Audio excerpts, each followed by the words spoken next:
سلام سلام تقني هبلنا زخبركم تملكتنا إذا ستتا انترتينمنت يو مزناقعتي مدممتن ممهرتن مدلاواتنا ناباهم من أربلو يوتيوب شانالنا يوم سبسكرايب شير لايك بمقبار بيسابنا خونو زخونة يخون حسان رئيتون تاليكم أبا كومنت تحفوا لنا يهم هبنا لما أنت مدلاونا حاد بدعمي لبز سبر محزاني حق أو تاريخنا كنا أربلكم من بار نادلي أبا شويت أدمو زد تخولفة كم محازوتو كتاوت كم مهار كعب زي تعدل هزان مودما بفطاري وي كعبو خينات وي لبليا وي هوني هيوتو سينو زلو بمنتاي رأتو لتخونو ازي ود 14 عامت هزان زد تقاتله فتحي كنقس تزبيت بزقبارو بيت فرديو كموز توسنا انتاي سلاز قبر ايو بهزانو كموز تفردلو زبل عبز حق اوزان تازي كترهبو ويهم تخطاتولنا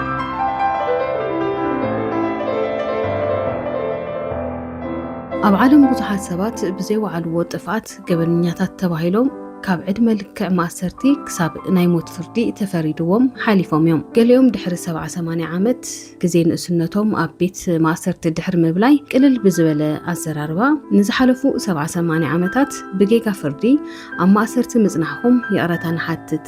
ሕዚ ነፃ ኢኹም ተባሂሎም ኣብ መጠወሪ ዕድሚኦም እዚ ዓለም ከይነበሩላ ይፍትሑ ገለገለ ድማ ፈጣሪ ዝሃቦም ህይወት ብዘይ ወዓልዎ ብጉጉይ ፍርዲ ደቂ ሰባት ካብዛ ዓለም ይሰናበቱ ንሕዚ ካብቶም ብዙሓት ናይ ምንባር መሰሎም ዝተመንጠሉ ሓደ ዝኾነ ጸሊም ኣፍሪካ ኣሜሪካዊ ህፃን ዝሕዝን ታሪኹ ከነካፍለኩም እዚ ታሪኽ እዚ ኣብ ሓቃዊ ታሪኽ ዝተመስረተ ንህዝቢ ዓለም ብፍላይ እውን ንጸለምቲ ልቢ ዝሰበረ ዛንታ እዩ ተኸታተሉና ጻዕዱ ንጸለምቲ ከም ሰባብ ዘይርኡሉ ግዜ ንጸለምቲ ኣብ ዘጋፍዑሉ ግዜ ኣብ መበል 20 ክፍለ ዘመን ዝተወለደ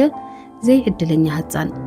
ጆርጅ ስቲኒ ጁኒየር ኣብ 14 ዓመቱ ንሞት ፍርዲ ዘብቅዖ ጉዳይ ከነዘንተወልኩም ብ21 ጥቅምቲ 1929 ኣቆጻጽራ ኣውሮፓ ኣብ ሃገረ ኣሜሪካ ደቡብ ካሮላይና ዝተወለደ ኣፍሪካ ኣሜሪካዊ ማለት እውን ጸሊም ሕብሪ ቆርበት ዘለዎ ህፃን ልክዕ ከም ካልኦት ጸለምቲ ጻዕዱ ናብ ዝኣትዎ ቦታ ምእታው ዝጥቀመሉ መጓዓዝያ ምጥቃም ምስ ጻዕዱ ህፃውንቲ ምምሃር ምጽዋት ተኸልኪሉ ይዓብዩ ምክንያቱ እቲ ግዜቲ ጸለምቲ ከም ሰብ ዘይኮነስ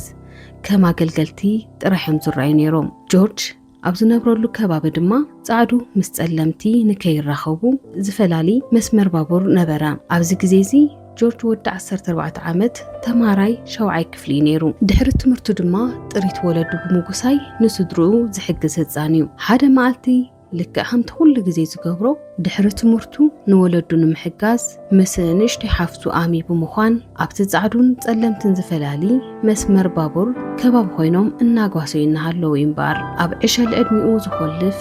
ንጥፋኣቱ ምክንያት ዝኾነ ነገር ዘጓነፎ ጆርጅ ምስ ሓፍቱ እናጓሰዩ እናሃለወ ክልተ ጻዕዱ ኣዋልድ ጓል 11 ዓመት ቤቲ ጆን ቤንኬር ምስ ዓርካ ጓል 7 ዓመት ሜሪ ኤ ማቴመስ ዝተባሃላ ናብኣቶም ቅርብ ኢለን ማይ ፓፐስ ዝተባሃለ ዕምበባ በረኻ ኣበይ ከም ዝረኽባ ሓተተኦም ጆርጅ ዝፈልጦ ነገር ከም ዘየለ ምስ ነገረን ሓዲጎንኦም ኸዳ ድሕርዚ ጆርጅ ኾነ እተን ጻዕዱ ህፃውንቲ ኣይተራኸቡን ግን እተን ጻዕዱ ህፃውንቲ ብዙወፅኦ ተረፋ ወለዲ ዘን ህፃናት ንሰዓታት ደቆም ድሕሪ ምጽባይ ክመጻ ብዘይምኽኣለን ምስ ነበርቲ ተኸባቢ ኣለሻወፁ ንሰዓታት ተኣልሽን ክርከባ ይኽኣላን ብጽባሒትኡ ንግሆ ብመውቋዕቲ ዝበለዘ ሬሳተን ህፃናት ኣብ ጎዳጉዲ ተደርቢ ተረኸበ ኣሽቱ ድሕሪ ቀትሪ ድማ ፖሊስ ናብ ገዛ ስቲኒ መጽኦም ንህፃን ጆርጅ ብመቑሕ ኣሲሮም ወሰድዎ ንምንታይ ክልተ እዳው ተኣሲሩ ንምንታይ ኸ እቶም ፖላይስ ይወስድዎሉ ኣይፈልጥን ጆርጅ ካብ ገጹ ተኣሲሩ ድሕሪ ሙሳዱ ወለዱ ይኹን ጠበቃ ዘይብሉ ንሰዓታት ብፖላይስ ዝተፈላለዩ ሕቶታት እናተሓተተ ኣፋጣጡሉ እቶም ፖላይስ ነተን ጻዕዱ ህፃውንቲ ከም ዝቐተለን ይናዘዝ ምህላውን ክዛረቡ ጀመሩ ምስኪናይ ጆርጅ ክንደይ ዝኣክል ፈሪሑ ምንባሩ ምግማት ኣይኸብድን ኣብ ልዕሊ ጆርጅ ዝኾነ ይኹን ናይ ጽሑፍ ኾነ ናይ ቃል መርትዖ ኣይቀረበን እዚ ህፃን ብቕትለት ክልተ ህፃናት ብምጥርጣሩ ጥራሕ ወላዲኡ ካብ ዝሰርሐሉ ዝነበረ ፋብሪካ ዕንፀይቲ ተባረሩ ነበርቲ ተኸባቢ ዝኾኑ ጻዕዱ ብቁጥዕን ሕርቃንን እስለ ኮይኖም ንስድርኡ እናፈራርሑ ምንባር ከልዎ ስድራ ጆርጅ በብግዚኡ ዝበፅሖም ምፍርራሕን ፈኸራን ክቆፃፀርዎ ብዘይምኽኣሎም ካብቲ ዝነበሩ ከባቢ ክለቁ ተገደዱ። ጆርጅ ካብ ዓዱ 50 ማይል ርሒቑ ካብ ወለዱን ኣዝማዱን ተፈልዩ ኣብ ጽምዋ ተኣሰረ። ኣብቲ ቤት ማእሰርቲ ዝሕለፎ ስቓይ እግዚኣብሔር ይፍለጦ። ድሕሪ ሓደ ወርሒ ናብ ፍርዲ ቀረበ። ኣብቲ ኸይዲ ፍርዲ ወለዱ ሓዊሱ ዝኾነ ይኹን ጸሊም ዜጋ ክሳተፍ ኣይተፈቐደሉን። ኣብቲ ቤት ፍርዲ 1500 ጻዕዱ ተዓዘብቲ ዝነበሩ እንትኾን ህፃን ጆርጅ ንበይኑ ምስ ጠበቑ ንፍርዲ ቀረበ። ኸይዲ እቲ ፍርዲ ን2 ሰዓታት ዝጸንሐ እንትኾን ኣብ ልዕሊ ጆርጅ ዝቐረቡ መሰኻኽር እኹል ምርመራ ከይተገበረሎም ጠበቓ ጆርጅ ንዓቃቢ ሕጊ ከይተኸራኸሮ ዳኛቲ ዕለት ኮይኖም ዝተሸሙ ድማ ን10 ደቂቓ ምይጥ ድሕሪ ምግባር ይግባኝ ዘይብሉ ሞት ፍርዲ በየኑሉ። ንግሆ 16 ሰነ 1944 ኣቆፃፅራ ኣውሮፓውያን ብጌጋ ፍርዲ ኣዝዩ ዝሕዝን ነገር ተፈጸመ። ወዲ 14 ዓመት ህፃን ጆርጅ ብቕትለት 2 ጻዕዱ ህፃናት ተኸሲሱ ዘይፍትሓዊ ፍርዲ ተፈረዶ። ኣብ መበል 14 ዕድሚኡ ብጌጋ ብኤሌክትሪክ ወንበር ተቐተለ። ጆርጅ እንትቕተል እቲ መቕተሊ ወንበር ኤሌክትሪክ ዕቤት ኣካላቱ ኣዝዩ ንእሽተይ ብምንባሩ ሰበስልጣን እቲ ግዝኣት እግሩ ከይንጥልጠል ብምባል መጽሓፍ ገይሮም ኣቐመጥዎ። እቲ መጽሓፍ ድማ ጆርጅ ናብ ክፍሊ ሞት ሒዝዎ ዝኸይድ መጽሓፍ ቅዱስ ምዃኑ እዩ ዝንገር። ብመሰረት ጸብጻቡ ጋዜጣታት ጆርጅ ቮልት ሓይሊ ኤሌክትሪክ ኣብ ኣካላቱ እናተሓንበበ ምስ ኸደ መሸፈኒ ገጹ ሸተት ኢሉ ብምውራዱ ካብ ዒንቱ ንብዓት ይውሕዝ ነበረ። ንክቕተል ድማ 5380 ቮልት ሓይሊ ኤሌክትሪክ ብምሃብዩ ተፈጺሙ። ኣብ ታሪኽ ኣሜሪካ ኣብ መበል 20 ክፍለ ዘመን ብጌጋ ትእዛዝ ቤት ፍርዲ ዝተፈጸመ ብዕድመ ዝነኣሰ ሞት ፍርዲ ዝተፈረዶ ሰብ ኮይኑ ተሰኒዱ ይርከብ።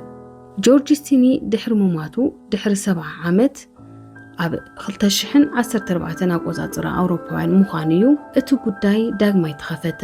ንንጽህና ጆርጅ ስቲኒ ዝሕብሩ ሞርትዖታት እውን ቀረቡ። ነቲ ጉዳይ ዳግማይ ዝረአት ዳኛ ብዛዕባ እቲ ፍርዲ ከም ዝክትብል ኣብ ጽሑፍ ኣስፈረት። ኣብቲ ግዜቲ እተን ህፃናት ተወቂዕናሉ ዝተባሃለ ብረት ብንኡስ ዓቕሚ ህፃን ጆርጅ ክለዓል ዝኽእል ኣይነበረን። እኹል ምርመራ ኣይተገበረን። ጠበቓ ጆርጅ ነቲ ጉዳይ ንምጽራይ ተወሳኺ ግዜ ኣይሓተተን። ኣብ መስቀላዊ ምርመራ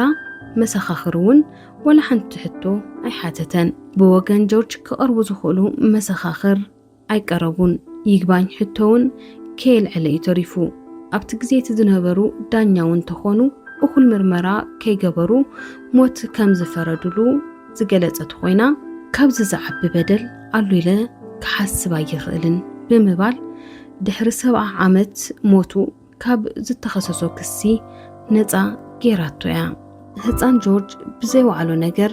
ጸሊም ብምዃኑ ብቻ እዩ ኢላማ ተገይሩ። ምንባር እናናፈቐ